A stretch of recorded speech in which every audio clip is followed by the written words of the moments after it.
నమస్తే, welcome to reality check. ప్రస్తుతం మనతో పాటు ఉన్నారు కాంగ్రెస్ సీనియర్ నేత తులసిరెడ్డి గారు. సార్ నమస్తే అండి. సార్ ప్రస్తుతానికి 2029 ఎన్నికలకు సంబంధించి నియోజకవర్గాల పునర్విభజన లేదు అన్నట్టుగా మనం వార్తలు చూస్తూ ఉన్నాం. అండ్ మనం చూస్తుంటే 2028 జూన్కి కులగణన, మరి డీలిమిటేషన్కి ఏమో 1 to 1.5 year టైం పడుతుంది. ఇవన్నీ చూసిన నేపథ్యంలో 2029 ఎన్నికలకు నియోజకవర్గాల పునర్విభజన లేనట్లుగానే కనిపిస్తోంది అంటున్నారు. మీరేమంటారు? నా అభిప్రాయం ప్రకారంగా బహుశా ప్రభుత్వంకి వద్దనుకుంటే, ప్రభుత్వానికి చేయొద్దనుకుంటే కానీ పోస్ట్పోన్ చేయొచ్చు, కానీ లేకుంటే చేయాలనుకుంటే ఖచ్చితంగా చేసే అవకాశం ఉంది. ఎందుకంటే 2029 ఇప్పుడు 2025లోనే ఉన్నాం కాబట్టి ఇంకా దాదాపు వచ్చేసి 6, 7, 2006, 2007, 2008 3 సంవత్సరాల పైన ఉంది. కాబట్టి ప్రభుత్వము వద్దనుకుంటే తప్ప డెఫినెట్ గా చేయాలంటే సమయం సరిపోతుందని చెప్పేసి నా అభిప్రాయం. ఇక్కడ ఆల్రెడీ 2026 వరకు చేయొద్దని ఉంది, అది ఫ్రీజ్. 2026 వరకు ఫ్రీజింగ్ ఉంది. కాబట్టి 2027లో 1/3/2027 లోపల సెన్సస్ పూర్తి చేయాలని చెప్పేసి ఆల్రెడీ గవర్నమెంట్ ఆఫ్ ఇండియా డబ్బులు ఉడికి రిలీజ్ చేసింది. అది ప్రయత్నం చేస్తుంది. ఇప్పుడు 1/3/2027 కల్లా సెన్సస్ పూర్తి కావాలి. 1/3/2027 తర్వాత ఆ సెన్సస్ పూర్తిన తర్వాత దానికి కొంత గెజెట్ నోటిఫికేషన్ ఇవ్వాలంటే కొంత టైం పడుతుంది. ఈ లోపల డీలిమిటేషన్ కమిషన్ ఏర్పాటు చేయొచ్చు. Delimitation commission step by step చేయాలని ఏం లేదు. ఈ లోపల సెన్సస్ 1/3/2027 సెన్సస్ అయిపోతుంది. దాని తర్వాత దాని గెజెట్ నోటిఫికేషన్ కు ఎక్కువ టైం తీసుకోకుండా తక్కువ టైంలో చేయొచ్చు. అదే విధంగా డీలిమిటేషన్ కమిషన్ ఇది అయిపోయినాకనే చేయాలని లేదు. ఈ లోపల చేసేస్తే, ఈ లోపల ఇది ఏర్పాటు చేసుకుంటే ఆ సెన్సస్ నోటిఫికేషన్ అయితేనే దాని ప్రకారంగా ప్రొసీడ్ కావచ్చు. లోక్సభ సీట్లు ఎన్ని పెంచాలా, ఎట్లా పెంచాలనేది గవర్నమెంట్ డెసిషన్ తీసుకుంటే దాన్ని బట్టి కానీ చేయాలనుకుంటే చేయొచ్చు. నాకు తెలిసి 2029కి కేంద్ర ప్రభుత్వమే వద్దు అనుకుంటే కన్నా అప్పుడు చెప్పలేం తప్ప, కేంద్ర ప్రభుత్వం ఖచ్చితంగా చిత్తశుద్ధితో చేయాలా డీలిమిటేషన్. అటు ఆంధ్రప్రదేశ్కు, తెలంగాణకు సంబంధించి అసెంబ్లీ సీట్లు పెంచాలా, కేంద్రంలో లోక్సభలో వచ్చేసి లోక్సభ సీట్లు పెంచాలా. తర్వాత నాకు తెలిసి మహిళా రిజర్వేషన్స్ ఉన్నాయి కాబట్టి నాకు తెలిసి ఖచ్చితంగా అవుతుంది. మహిళా రిజర్వేషన్స్ ఆల్రెడీ చట్టం పాస్ చేశారు. వాళ్ళకు 1/3 రేపు పార్లమెంట్ లో లోక్సభలో ఇవ్వాలా. కాబట్టి దానికోసమైనా, మహిళా రిజర్వేషన్ కోసమైనా సరే 2029 లోపల డీలిమిటేషన్ జరుగుతుందని చెప్పేసి నా అభిప్రాయం. ఓకే, ఒకవేళ ప్రభుత్వం చేయాలి అని అనుకుంటే తన ముందున్న సవాళ్ళు ఏంటి? ఒకవేళ చేయొద్దు అనుకున్నది అనుకోండి, ఎందుకు చేయొద్దు అని అనుకుంటున్నట్టు? ఎందుకంటే ఏ విధమైన లాభము లేకుండా ప్రభుత్వాలు ముందడుగు వేయవు. నాకు తెలిసి చెయ్యకూడదు అనుకున్న దానికి ఏం లేవు. ఆల్రెడీ వచ్చేసి మన ఆంధ్రప్రదేశ్, తెలంగాణకు సంబంధించి చట్టంలోనే విభజన చట్టంలో ఉంది. ఆల్రెడీ కేంద్రంలో వచ్చేసి ఆల్రెడీ కొత్త పార్లమెంట్ కట్టినారు. పాత పార్లమెంటులో సీట్లు చాలావనే సీటింగ్ కెపాసిటీ కొత్త పార్లమెంట్ కట్టారు. దాని తర్వాత మహిళా రిజర్వేషన్స్ కూడా పాస్ చేశారు. అవి వచ్చేసి వచ్చే ఎలక్షన్ నుండి ఇంప్లిమెంట్ అవుతాయి అంటున్నారు. కాబట్టి ఖచ్చితంగా నాకు తెలిసి 100% డీలిమిటేషన్ జరుగుతుందని నా అభిప్రాయం. దానికి వాళ్ళు టెక్నికల్ గా వచ్చేసి సెన్సస్ అయిన తర్వాత దాని గెజెట్ నోటిఫికేషన్ ఇంత టైం కావాలా, దాని తర్వాత డీలిమిటేషన్ కమిషన్ ఏర్పాటు చేయాలా, వాళ్ళ దేశం అంతా సర్వే చేయాలా, దానికి ఇంత టైం పడుతుంది అనే యాంగిల్లో ఉండొచ్చు. మనము సంవత్సరంలో చేయాలనుకునేది 6 నెలల్లో చేయొచ్చు. ఇప్పుడు అందరూ టెక్నాలజీ డెవలప్ అయింది కాబట్టి డెడ్ లైన్ కూడా పెట్టారు. 1/3/2027కు అయిపోవాలా, ఖచ్చితంగా సెన్సస్ అయిపోవాలని ఆల్రెడీ 13,000 కోట్ల రూపాయలు కూడా ఆల్రెడీ రిలీజ్ చేశారు. కాబట్టి నాకు తెలిసి 100% డీలిమిటేషన్ జరుగుతుందని నా అభిప్రాయం. దానికి ఇంకా వేరే నా అభిప్రాయం ప్రకారం 1% కూడా డౌట్ లేదు. ఓకే, ఇప్పుడు రాష్ట్రాలకు సంబంధించి అంటే నియోజకవర్గాలకి సంబంధించి మనం చూస్తున్నప్పుడు, రాష్ట్ర పరిస్థితులను చూసినప్పుడు మీరేం చెప్తారు? అంటే చాలామంది ఆశలు పెట్టుకున్నారు, నియోజకవర్గాలు పెరిగినట్లయితే తమకు ఆయా నియోజకవర్గాలలో స్థానం వస్తుందేమోనని. న్యాచురల్ గా వచ్చేసి ఇప్పుడు మనకు ఆంధ్రప్రదేశ్ లో 175 to 225 అంటే ఒక 50 పెరుగుతాయి. న్యాచురల్ గా ఒక కొంతమందికి వచ్చేసి ఎమ్మెల్యేలు, కొందరికి జీవితాశయం ఎమ్మెల్యే కావాలనేది కొందరికి జీవితాశయం ఉంటుంది. అటువంటి వాళ్ళకు కొందరికి అవకాశం వస్తుంది. మళ్ళీ అగైన్ ఇక్కడ మహిళా రిజర్వేషన్స్ ఉంటాయి ఈసారి ఇక్కడ కూడా అసెంబ్లీలో కూడా. కాబట్టి ఈసారి అసెంబ్లీకి మహిళలు కూడా ఎక్కువ వస్తాయి. చాలా మంది ఒకవేళ వాళ్ళు రాలేకపోతే వాళ్ళ ఇంట్లో లేడీస్, వాళ్ళ కూతురు, కోడలో, భార్యో, తల్లి ఆ విధంగా వచ్చే అవకాశాలు కూడా ఉంటాయి. కాబట్టి డెఫినెట్ గా వచ్చేసి ఎమ్మెల్యే కావాలని ఆశపడిన కుటుంబాలు ఉంటాయి, కానీ వ్యక్తులకు కొంచెం అవకాశం వస్తుంది. అయినా మనకు అనేకం ఉన్నాయి. ఇప్పుడు లోకల్ బాడీ ఎన్నికలు ఉన్నాయి. ఒక అసెంబ్లీనే కాదు కదా, అసెంబ్లీ అంతా కలిసిన ఒకవేళ పెంచినా 225. మనకు లోకల్ బాడీ అనేకం ఉన్నాయి. మున్సిపాలిటీస్ ఉన్నాయి, జిల్లా పరిషత్లు ఉన్నాయి, కొన్ని మేజర్ పంచాయతీలు ఉంటాయి. కాబట్టి మనకు అవకాశాలు, పొలిటికల్ అవకాశాలు అనేకం ఉన్నాయి. ఇప్పుడు కేవలము లోకల్ బాడీస్ లేనప్పుడు ఈ కొంచెం ఎమ్మెల్యే, ఎంపీని కానీ ఇప్పుడు అవి కూడా ఉన్నాయి. తర్వాత నామినేటెడ్ పోస్టులు ఉన్నాయి, అనేకం ఉన్నాయి. కాబట్టి ఇప్పుడు పొలిటికల్ గా సాటిస్ఫై చేయడానికి అనేక మార్గాలు ఉన్నాయి. ఓకే సార్, ఇంకొకటి ఏపీలో లిక్కర్ బాండ్స్ రూపంలో సుమారుగా 5,500 కోట్లు అప్పు చేయడానికి ప్రణాళిక రూపొందించినట్లుగా సమాచారం. ఏమంటారు? ఓవరాల్ గా చంద్రబాబు నాయుడు గారి నాయకత్వంలోని కూటమి ప్రభుత్వం సరళి ఎలా ఉందంటే, కోడలికి బుద్ధి చెప్పి అత్త తెడ్డు నాకింది అనే సామెత ఉంది. కోడలికి బుద్ధి చెప్పి అత్త తెడ్డు నాకింది అని. గతంలో జగన్ ప్రభుత్వాన్ని ఈ అప్పుల విషయంలో రోజు విమర్శించాం, అందరం విమర్శించాం. ఈవెన్ మేము కూడా విమర్శించాము, టీడీపీ నాయకులు, కూటమి నాయకులు అందరూ విమర్శించారు. అప్పుడు ఎస్పెషల్లీ మద్యాన్ని తాకట్టు పెట్టి, రాబోయే మద్యం ఆదాయాన్ని కూడా తాకట్టు పెట్టి అప్పు తెస్తున్నారు, అది తర్వాత ఎక్కువ వడ్డీ తెస్తుందని చెప్పేసి ఆ రోజు day in and day out విమర్శించడం వల్లే టీడీపీ నాయకులు కానీ, కూటమి నాయకులు కానీ. కానీ ఇప్పుడు వాళ్ళు చేస్తున్నది ఏమిటి? ఆల్ టైమ్ రికార్డ్, అప్పుల్లో ఆల్ టైమ్ రికార్డ్. దేశంలో ఏ రాష్ట్రము, ఆంధ్రప్రదేశ్లో గతంలో ఏ ముఖ్యమంత్రి పాలనలో కూడా ఇంత తక్కువ టైంలో ఇంత ఎక్కువ అప్పు చేసినటువంటి రాష్ట్ర ప్రభుత్వాలు ఉమ్మడి ఆంధ్రప్రదేశ్లో లేవు, దేశంలో ఏ రాష్ట్రంలో లేదు. అప్పుల విషయంలో చంద్రబాబు ప్రభుత్వానికి డెఫినెట్ గా ఆస్కార్ అవార్డు ఇచ్చి తీరాల్సిందే. ఇప్పుడు కేవలం 18 నెలలే కూటమి ప్రభుత్వం 18 నెలల్లో 2,66,175 కోట్ల రూపాయలు అప్పు చేసింది. కేవలం 18 నెలల్లో 2,66,175 కోట్లు. దానికి కొంత డైరెక్ట్ అప్పు, ఇండైరెక్ట్ అంటే వివిధ కార్పొరేషన్లకు గ్యారంటీ ఇచ్చే వాళ్ళ ద్వారా, కొన్ని దాంట్లో గ్యారంటీ లేకుండా కూడా తేవడము, తర్వాత డైరెక్ట్ అప్పు. కాబట్టి మొత్తం 2,66,175 కోట్లు. ఇది ఆల్ టైమ్ రికార్డ్. మనము జస్ట్ యూపీ ప్రభుత్వంతో కంపేర్ చేస్తాం. ఉత్తరప్రదేశ్ మనకంటే జనాభాలో 3.5 రెట్లు 4 రెట్లు పెద్దది. 2025-26 ఆర్థిక సంవత్సరంలో, అంటే ప్రస్తుతం నడిచే ఆర్థిక సంవత్సరంలో మొదటి 6 నెలలకు గాను యూపీ ప్రభుత్వం చేసిన డైరెక్ట్ అప్పు, కార్పొరేషన్లు కాకుండా డైరెక్ట్ అప్పు 9,322 కోట్లు. కానీ ఆంధ్రప్రదేశ్ చేసింది 63,052 కోట్లు. యూపీ ప్రభుత్వము ఈ ఆర్థిక సంవత్సరం 6 నెలల్లో చేసిన అప్పు 9,322 కోట్లు. కానీ ఏపీ ప్రభుత్వం చేసింది, చంద్రబాబు ప్రభుత్వం 63,052 కోట్లు. ఎక్కడ 9,000, ఎక్కడ 63,000? యూపీ ఎక్కడ, ఏపీ ఎక్కడ? మనకంటే 3.5 రెట్లు పెద్ద అయినటువంటి యూపీలో కేవలం 9,000 కోట్ల చిల్లర అయితే మన 63,000 కోట్లు.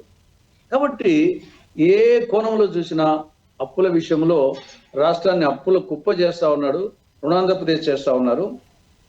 ఆయన ఏమో పైకి మళ్ళా సంపద సృష్టి అంటే అప్పులు ఎక్కువ తేవడమే ఆయన దృష్టిలో సంపద సృష్టి అన్నమాట. కాబట్టి ఏ కోణంలో సమర్థనీయం కాదు. రాష్ట్రాన్ని అప్పుల కుప్ప చేస్తా ఉంది. దట్టు వివిధ కార్పొరేషన్ ద్వారా. ఇప్పుడు ఎక్సైజ్ బాండ్లు మీరు చెప్పినట్లు ఎక్సైజ్ ఆదాయాన్ని చూపించి మేము తీరుస్తామని చెప్పేసి 5,490 కోట్ల రూపాయలు అప్పు తెస్తా ఉన్నారు. కాబట్టి అన్ని ఏమాత్రం సమర్థనీయం కాదు అప్పుల విషయంలో. ఓకే, అయితే ఇంతకుముందు చంద్రబాబు నాయుడు గారు గత ప్రభుత్వంలో ఇలాగే అప్పులు కుప్పగా మార్చేశారు అని చెబుతూ ఉన్న నేపథ్యంలో పదే పదే చెప్పడం కూడా మనం చూసాం. బట్ ఈ నేపథ్యంలో అప్పు చేయడానికి రాబోయే ఆదాయాన్ని కూడా తాకట్టు పెట్టడాన్ని ఎలా చూడాలి? అదే ఇది రాష్ట్రాన్ని వచ్చేసి మనము అప్పులు, ఇప్పుడు మనం ఒక కుటుంబ పెద్ద ఏ విధంగా అప్పు తెచ్చి పప్పు కూడా తింటే ఏమవుతుంది? ఆ కుటుంబం వచ్చేసి చివరికి ఐపీ పెట్టి తెల్లవారుజామున నెత్తి మీద గుడ్డేసుకొని ఎవరికి తెలియకుండా ఊరు వదిలిపెట్టి పోవాల్సి వస్తుంది. కుటుంబాల పరిస్థితే, ఒక కుటుంబంలో ఒక కుటుంబ పెద్ద ఆ ఇంట్లో పిల్లలకి తెలియకుండా, భార్యకి తెలియకుండా అప్పు తెచ్చి దాన్ని ఇది చేసినప్పుడు ఒకానొక స్థాయిలో ఇంకా వడ్డీలు కట్టడానికి కొడుక లేకపోయి మొత్తము ఊరు వదిలిపెట్టి తెల్లవారుజామునే ఐపీ పెట్టి ఊరు వదిలిపెట్టి పోవాల్సిన పరిస్థితి వస్తుంది.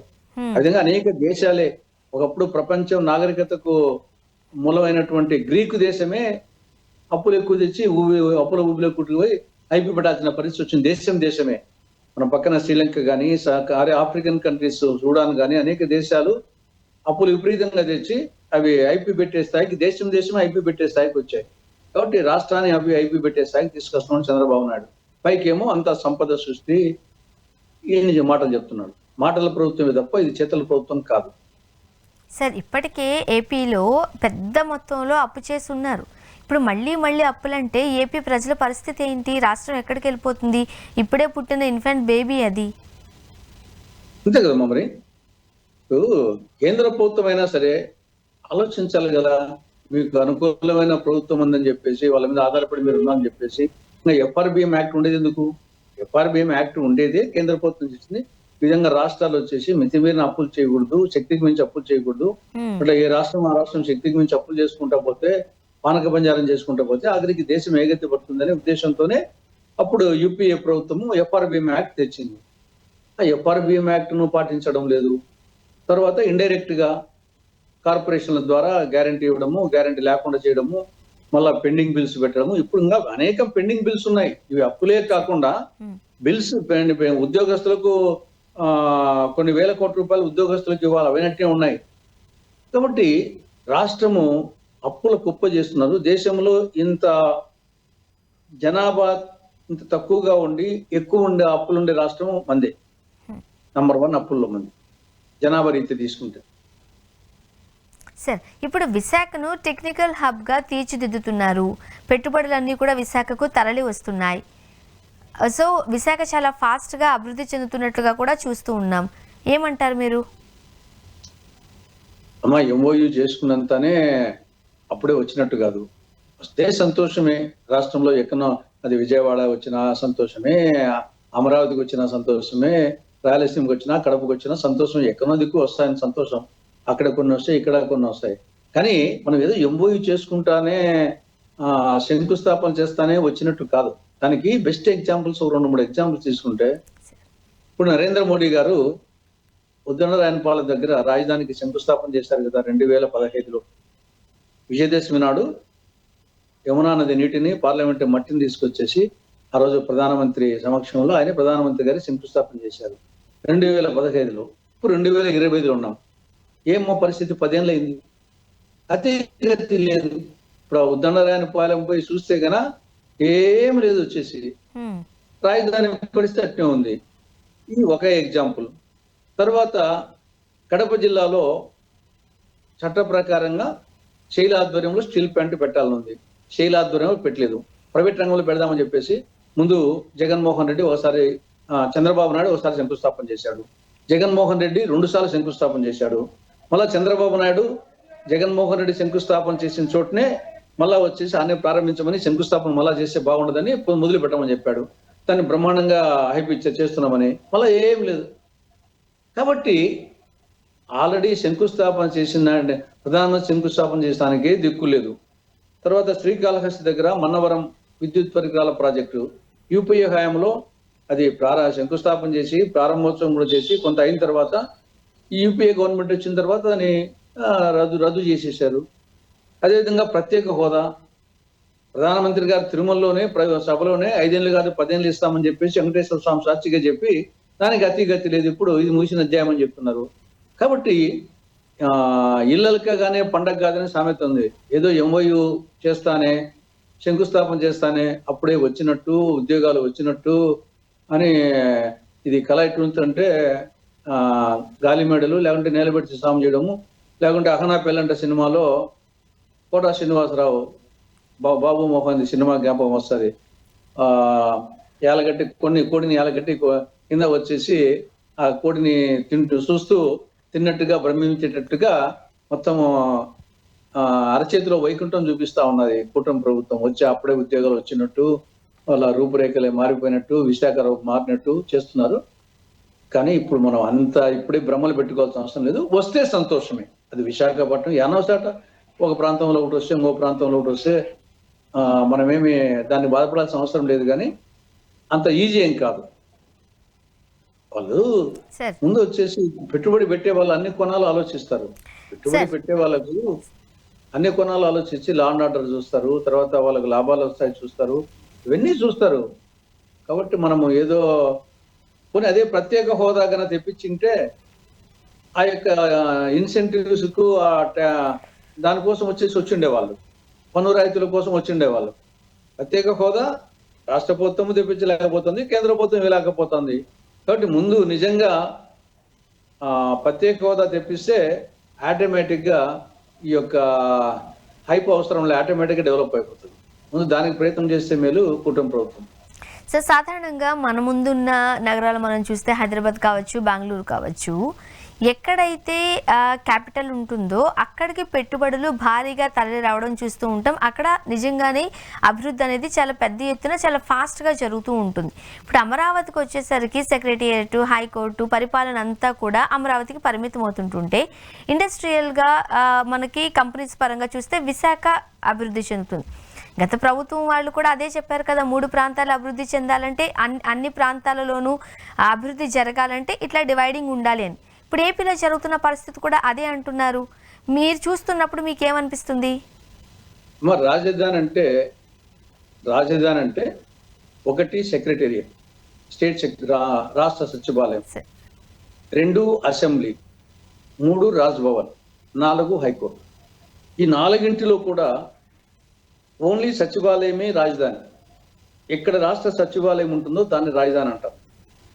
కాబట్టి ఇదేదో డెవలప్మెంట్ ఇప్పుడు వచ్చేసి మీరు చెప్పినట్లు మెట్రో సిటీస్ హైదరాబాద్ కానీ, లేకుంటే కలకత్తా కానీ, బాంబే కానీ, చెన్నై కానీ, బెంగళూరు కానీ, హైదరాబాద్ అనుకున్నాం. ఇంకా మిగతా రాష్ట్రాలకి ఏమున్నాయమ్మా? ఇప్పుడు కేరళ వచ్చేసి మోస్ట్ డెవలప్డ్ స్టేట్, ఆ ట్రివేండ్రం వచ్చేసి మన విశాఖపట్నం కంటే చిన్నది.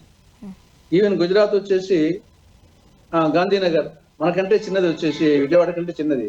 కాబట్టి మనం ఏదో ఈ 5 దేశంలో 28 రాష్ట్రాలు ఉన్నాయి.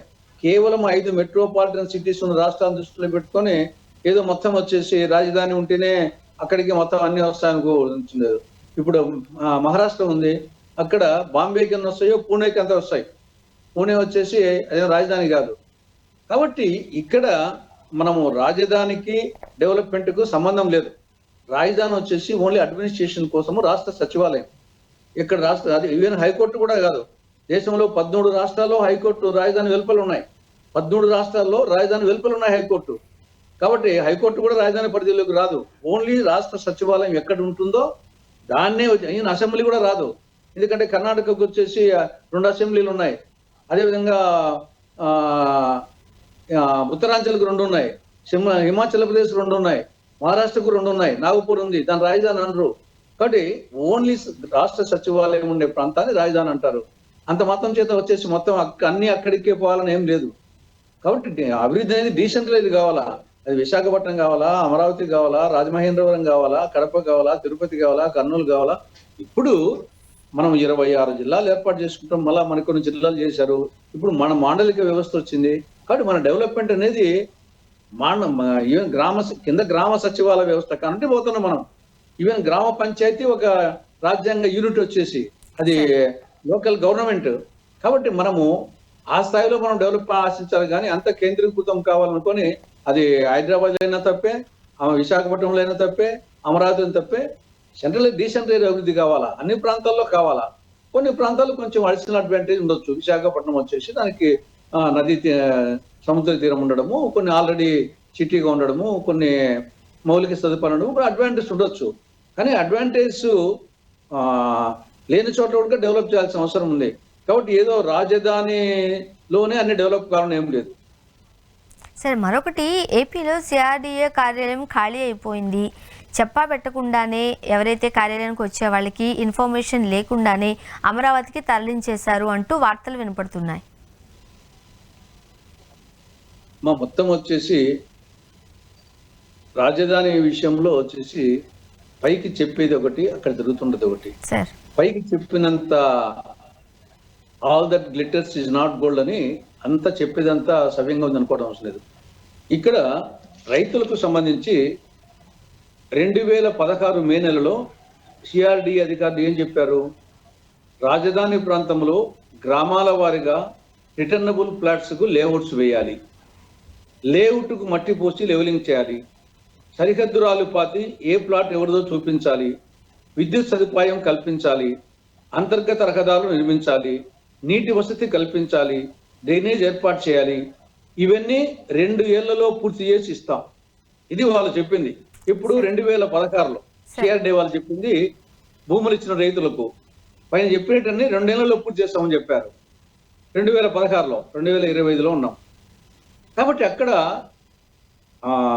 జగన్మోహన్ రెడ్డి ఏదో 3 ముక్కల ఆటతో వచ్చేసి రాజధాని అక్కడ నుండి పోతాదని ఆ నేపథ్యంలో రైతులు వచ్చేసి వాళ్ళు ధర్నా చేశారు. కానీ వాళ్ళకు వాస్తవంగా వచ్చేసి చంద్రబాబు ప్రభుత్వం వాళ్ళకి చేసింది ఏమీ లేదు. వచ్చేసి జగన్మోహన్ రెడ్డి వచ్చేసి మొత్తం రాజధాని సచివాలయం లేకుండా చేస్తారని ఒక భయంతో చేశారు. కానీ చంద్రబాబు నాయుడు ప్రభుత్వం గతంలో ఏదో పెద్ద చేసిందేం కాదు.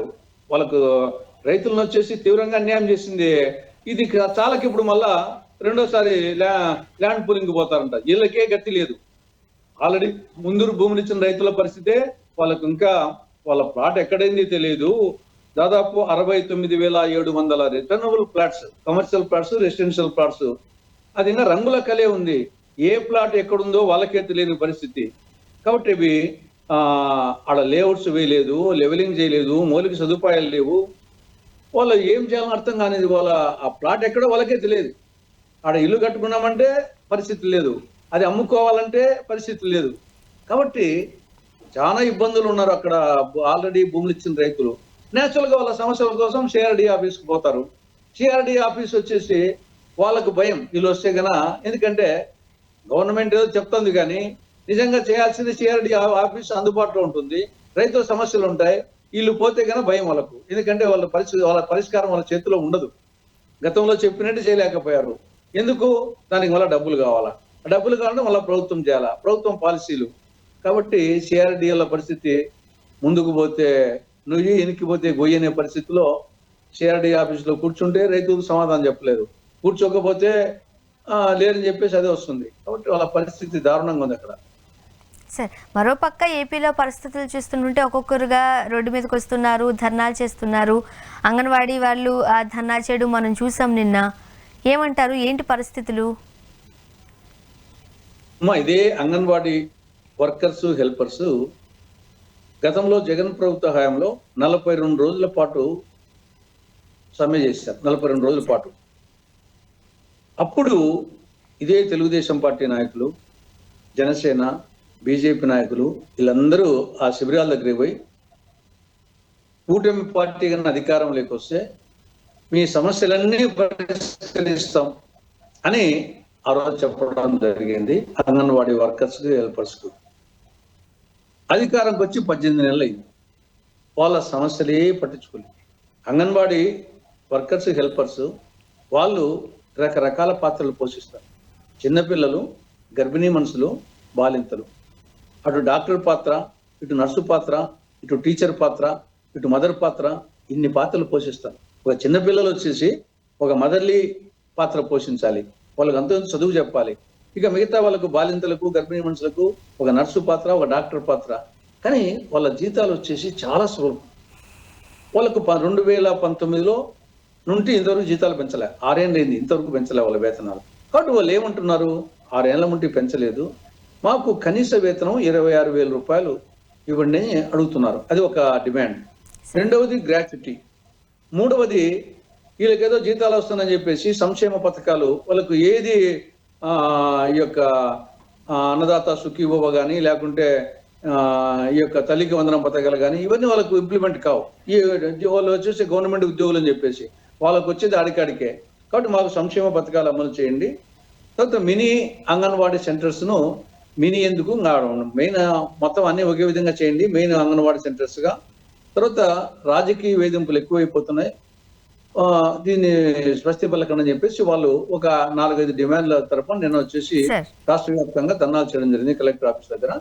ఇవన్నీ న్యాయమైనటువంటి డిమాండ్లు. వాటిని రాష్ట్ర ప్రభుత్వం ఖచ్చితంగా కన్సిడర్ చేసి పరిష్కరించాల్సిన అవసరం ఉంది. ఓకే, చూద్దాం సార్ ఏం జరగబోతుంది. థ్యాంక్ యూ సో మచ్ అండి, మీ అభిప్రాయాలు పంచుకున్నారు. థ్యాంక్ యూ వెరీ మచ్ అండి. Thank you. ఇది వాళ్ళ రియాలిటీ చెక్. Stay tuned.